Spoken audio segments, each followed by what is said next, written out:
Assalamualaikum warahmatullahi wabarakatuh. Perkenalkan, nama saya Emridu Aji Pradana. Saya dari kelas 4 dengan NPM 2359201091 dengan mata kuliah MKSI. Di sini saya akan membuat video penjelasan tentang serangan cyber. Teman-teman pernah nggak sih mengalami tiba-tiba menerima pesan email yang mengaku dari bank kalian meminta untuk segera mengisi ulang data pribadi, atau mungkin akun media sosial teman-teman tiba-tiba mengunggah postingan aneh padahal kalian tidak pernah melakukannya. Jika kalian pernah kayak gitu, kemungkinan besar kalian sedang menjadi target atau korban dari serangan cyber. Serangan cyber kini bukan lagi sesuatu yang hanya terjadi di film. Faktanya, setiap hari jutaan upaya peretasan dan penipuan digital terjadi di seluruh dunia. Bukan hanya menargetkan perusahaan besar atau pemerintah, tapi juga kita pengguna biasa seperti pelajar, pekerja kantoran, bahkan ibu rumah tangga juga mengalami peretasan seperti ini.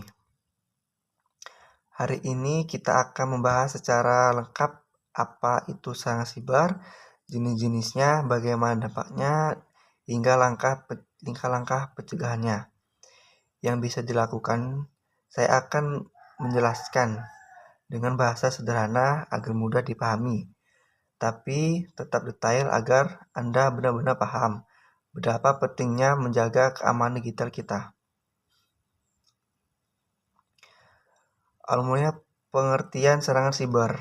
Secara sederhana, serangan siber adalah upaya yang dilakukan seseorang untuk atau sekelompok orang untuk merusak, mengganggu, atau mendapatkan akses ilegal di sebuah sistem komputer, jaringan, atau data. Tujuan bisa bermacam-macam, melalui dari mencuri informasi, memeras korban, hingga sekedar merusak sistem untuk kesenangan pribadi.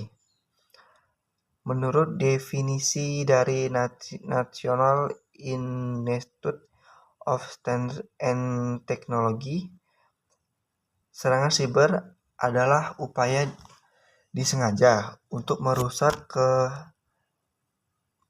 kerahasiaan seseorang, integritas, atau ketersediaan informasi.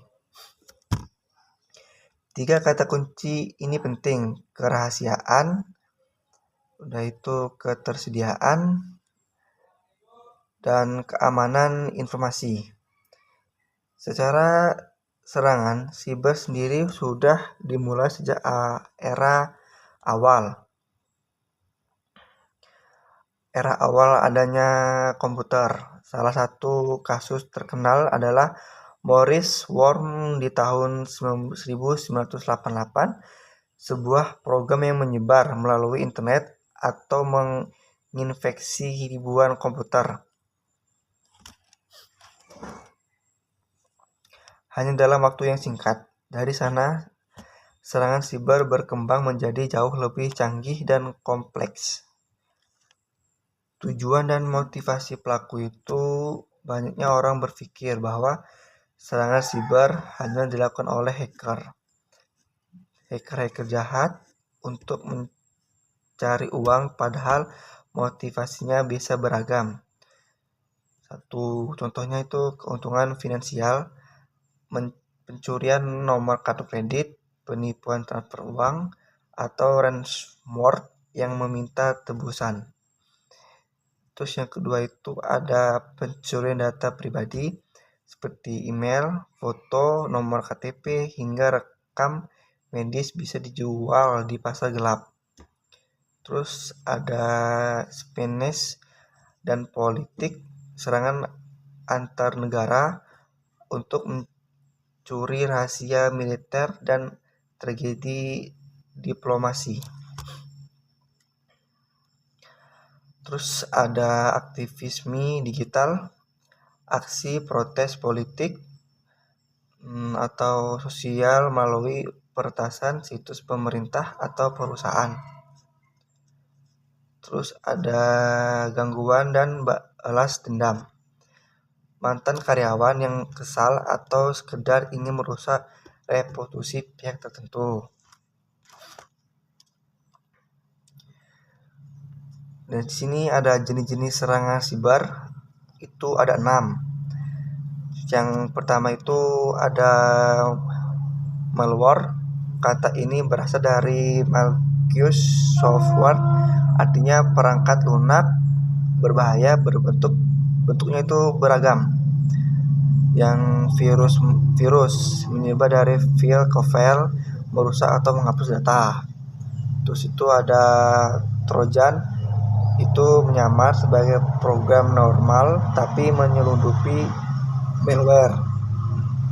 Dan itu ada worm, menyebar otomatis melalui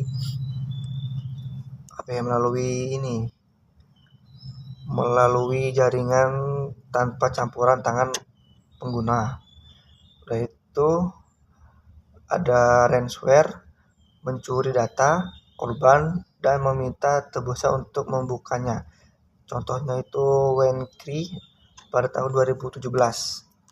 Terus yang kedua ada phishing, teknik penipuan dengan menyamar menjadi pihak terpercaya, biasanya melalui email atau situs palsu. Tujuannya itu untuk mencuri informasi sensitif seperti username, password, atau detail kartu kredit.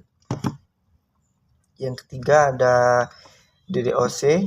Serangan ini membanjiri server dengan trafik palsu hingga server tersebut lumpuh. Dampaknya bisa membuat layanan online tidak dapat diakses sama sekali.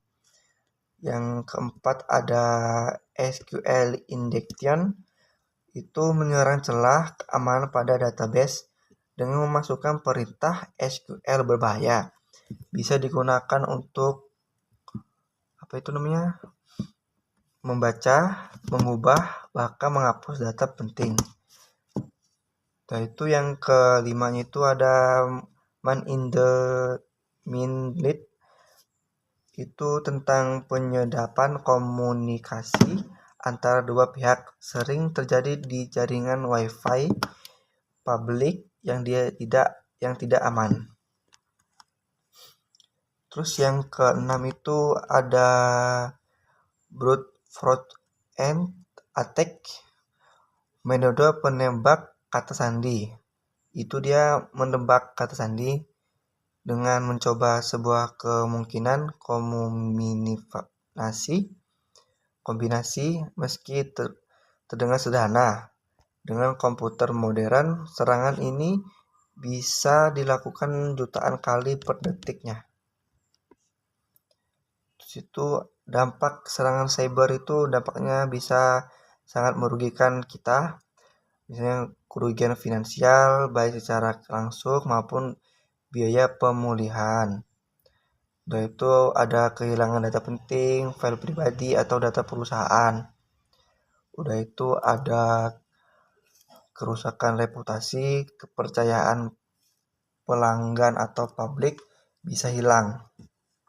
Yaitu gangguan infrastruktur di listrik, di transportasi, dan layanan publik bisa terganggu.